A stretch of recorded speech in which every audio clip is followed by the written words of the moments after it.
In tonight's headlines, Bonnie Chan is to succeed Nicolas Aguzin as Chief Executive of Hong Kong Exchanges and Clearing. The first cold weather warning this winter will be issued tomorrow. And over 500 people are injured in a train collision in Beijing.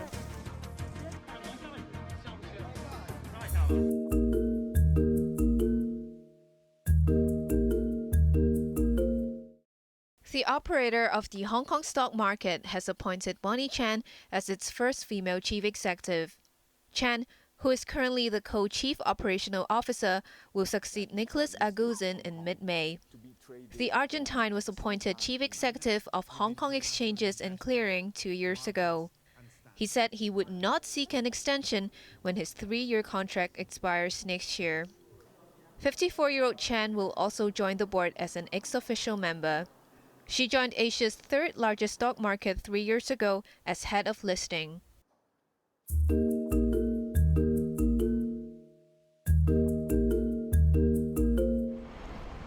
It's time to get the warm clothing out because the first cold weather warning this winter will be issued tomorrow. The observatory expects the temperature to plunge to 12 degrees Celsius in the morning. As this is the first winter since all COVID restrictions were dropped, the Center for Health Protection urged people to be extra cautious.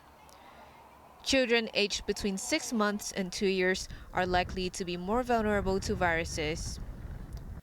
The Center's controller, Edwin Choi, expects viruses to be more active during the cooler months, saying it's likely that there will be an increase in upper respiratory and COVID infections.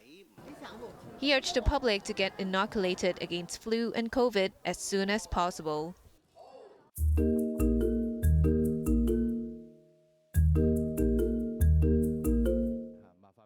The government has come under fire for abandoning plans to build the North Island Line.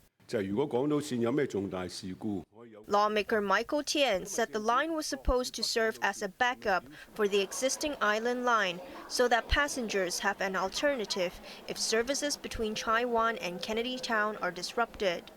In response, Transport Minister Lam Sai Hong said after taking economic benefits into consideration, it was found that a new line will not be needed before 2046. During today's transport panel meeting, lawmakers were also told that the government has changed its plan for the western section of the South Island Line and will build a system for short trains instead of long ones. This disappointed legislator Chan Hock Fong, who accused the government of making empty promises by adjusting a proposal that it has been mulling over for 10 years.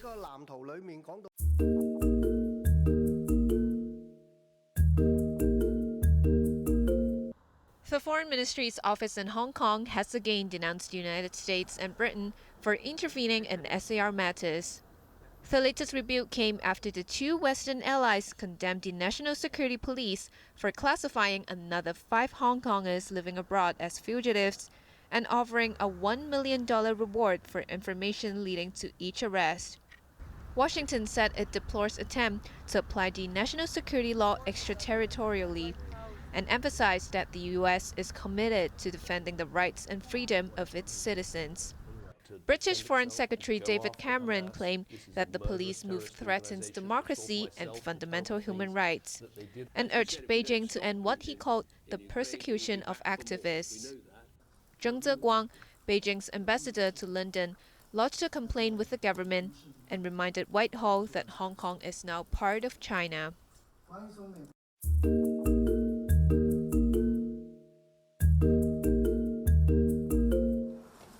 Most train services on Beijing's Changping line resumed this morning after 2 trains collided last night, injuring hundreds. A train heading to Changping district in the northern part of the capital made an emergency stop near Shir Chi Station when the freezing weather triggered a signal downgrade at around 7 p.m. But a train following behind was unable to brake in time and crashed into the back of the first train. The impact of the collision was so strong that passengers were hurled to the ground and glass shattered.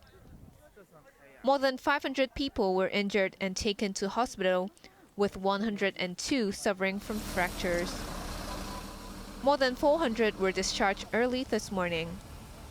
A working group has been set up to investigate the incident. While services on the BC-Changping line are mostly back to normal, commuters between Xi'erqi and Zhuxinzhuang stations had to take shuttle buses.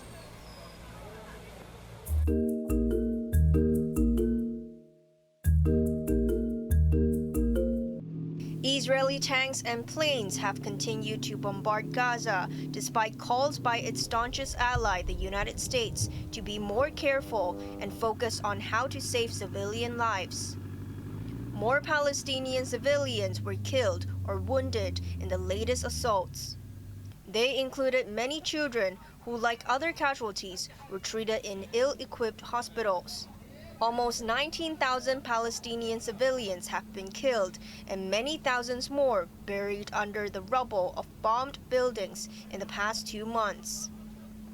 Israel unleashed its military might, backed up by a massive supply of U.S. weapons after Hamas attacked southern Israel in October.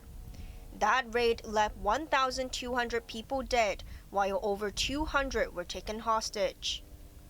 Israel reported today that it recovered the bodies of 2 soldiers held captive. White House National Security Advisor Jake Sullivan became the latest U.S. official to visit Israel to urge protection for Palestinian civilians. The Palestinian Authority asked him to insist on a 2-state solution, which has been dismissed by Israeli officials. United States has been calling, and the President of the United States has been calling for a 2-state solution on the borders of 1967. Now that United States has talked the talk, we want Washington to walk the walk, meaning that we need specific measures to implement the 2-state solution, not only believe in 2 states.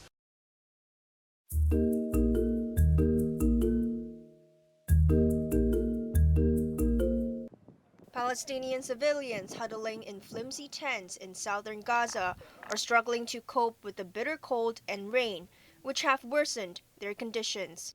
Hundreds of thousands of Palestinians were displaced when Israeli bombs destroyed their homes. Most sought refuge in southern Gaza, but safety is not assured, and they face hunger and disease. The lucky one are those who have a place inside our premises, and especially now that winter has just started. But the others have absolutely nowhere to go. They live in the open, they live in the cold, in the mud, and under the rain. Everywhere you look is congested with makeshift shelters. Everywhere you go, people are desperate, hungry, and are terrified. What is happening in Gaza should outrage anyone, should make us all rethink our values.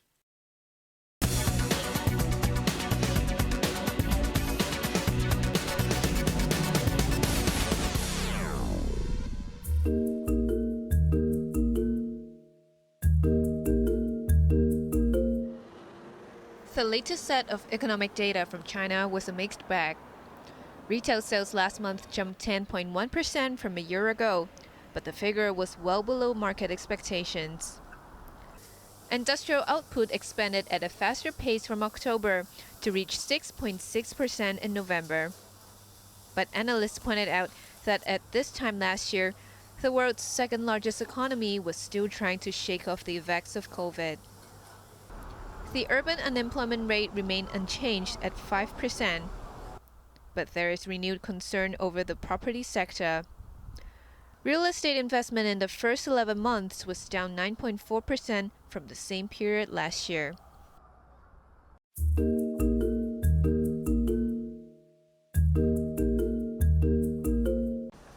The Hong Kong stock market hit a 4-month high on encouraging housing news from the mainland. The Hang Seng Index closed 2.4% higher.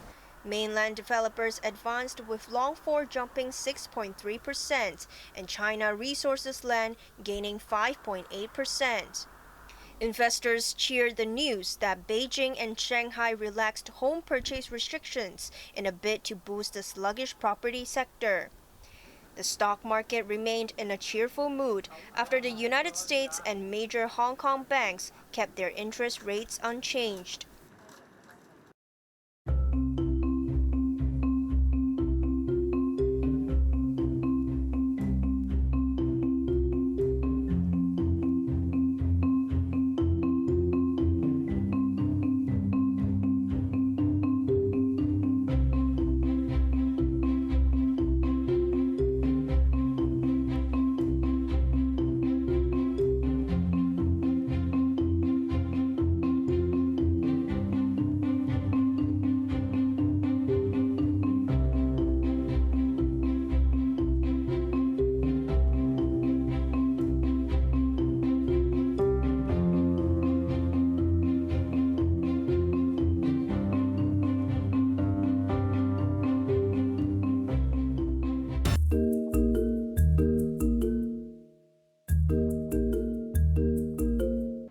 These people are not ordinary cyclists, they are police officers.